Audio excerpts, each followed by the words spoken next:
Hello दोस्तों, कैसे हैं? आशा करता हूँ आप सब सही होंगे। बात करते हैं कुछ क्वेश्चंस के बारे में, कुछ गुरु के बारे में जिसे आज भूल चुके हैं।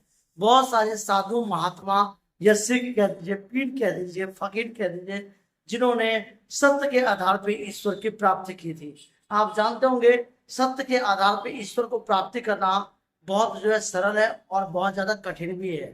तो बता दो कैसे। अगर आपका मन साफ है, बिल्कुल पवित्र है, तो आप ईश्वर को कुछ ही पल में प्राप्त कर लेंगे। अगर आपका मन छल कपट से भरा हुआ है, पाप से, लोभ से भरा हुआ है, तो आप ईश्वर को शायद प्राप्त ना कर पाए। बात करते हैं संत रविदास के बारे में, जिसे रोहिदास कहा जाता था। और ये सबसे बड़े जो है गुरु थे, जिन्होंने अपने कुल में, अपने समाज में ज्ञान प्राप्ति करके ईश्वर प्राप्त की। ईश्वर के साथ बातें करते थे, ईश्वर से बैठ करके जो है वो उनके साथ खाना खाते थे। जी हाँ, संत रविदास जात के चमार थे, लेकिन उन्होंने ईश्वर भक्ति में कोई कमी नहीं की। आजकल जातिवाद की भावना ज्यादा हो गया है। चाहे जानते होंगे, मैं ब्राह्मण हूँ, मैं राजपूत हूँ, मैं क्षत्रिय हूँ, तो मैं फला आदमी हूँ, मैं फला आदमी हूँ। जाति को लेकर के लोगों में ज्यादा जो है हीन भावना आ गया है। तो मैं आपसे बता दूं, भक्ति में कोई जातिवाद नहीं है। ईश्वर के लिए सब एक समान है। जिस तरह से ईश्वर ने हम सबको पृथ्वी पे जन्म दिया है, तो हम सब के अनुसार जो है वो सब एक ही है। और ईश्वर हम सब के बीच में एक समानता, एक आस्था, एक पवित्रता बना के चलता है। बात करते रविदास जी कौन थे। तो रविदास जी एक संत थे, जिनका संबंध एक नीचे कुल से था, और एक बहुत चमार जाति के थे, बहुत छोटे जाति के थे। समाज में उनके साथ शोषण किया जाता था कि तुम छोटे आदमी हो। क्योंकि संत रविदास के पिताजी जो थे वो भी जूते की काम करते थे, जूते ठीक करने का काम करते थे।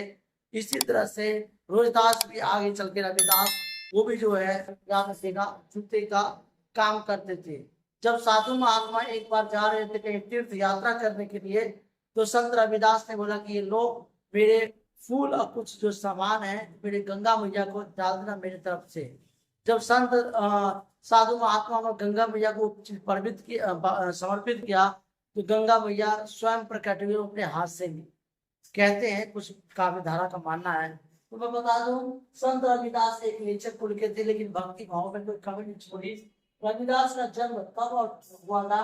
तो रविदास का जन्म 1377 के में बनारस में हुआ था। उनका जन्म 1377 में बनारस के पास हुआ था। जितने भी महान गुरु है, जितने भी महान संत है, सबका जन्म 1300, 1400, 1500 के आसपास हुई है। तुलसीदास जी बहुत बड़े कवि थे, उनका भी जन्म जो है वो बनारस में हुआ था, और 1300 1400 के पीछे हुआ था, जिसका मैंने आपको वीडियो भेजा था।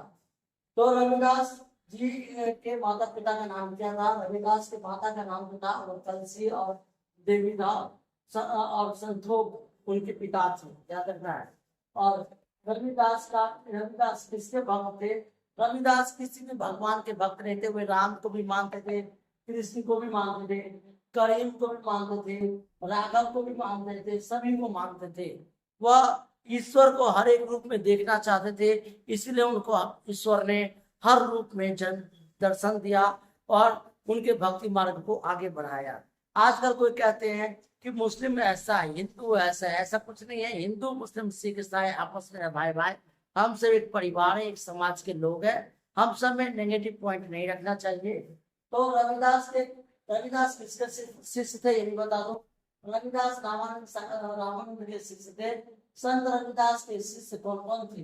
संत रविदास के शिष्य जो थी मीराबाई थी, जो अपना सब तरह से विश्वास करते थे उन पर। यानी कि मीराबाई महाराणा जो है, याद रखेगा, महाराणा जो नाम याद नहीं आ रहा है मुझे, मीराबाई में थे महारानीगढ़, अर्थात उनके जो राणा संगा, उनके जो संबंध से जोड़े जाते हैं, उनका पतिता घर का संबंध था, देख रेख करते थे।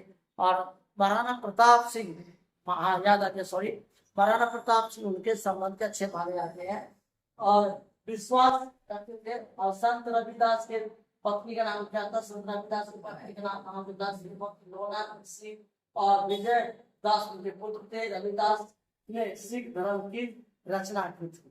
तो ऐसे कई सारी बातें हैं। रविदास ने सिख धर्म की रचना की थी, उसके बाद कई सारे गुरु हुए।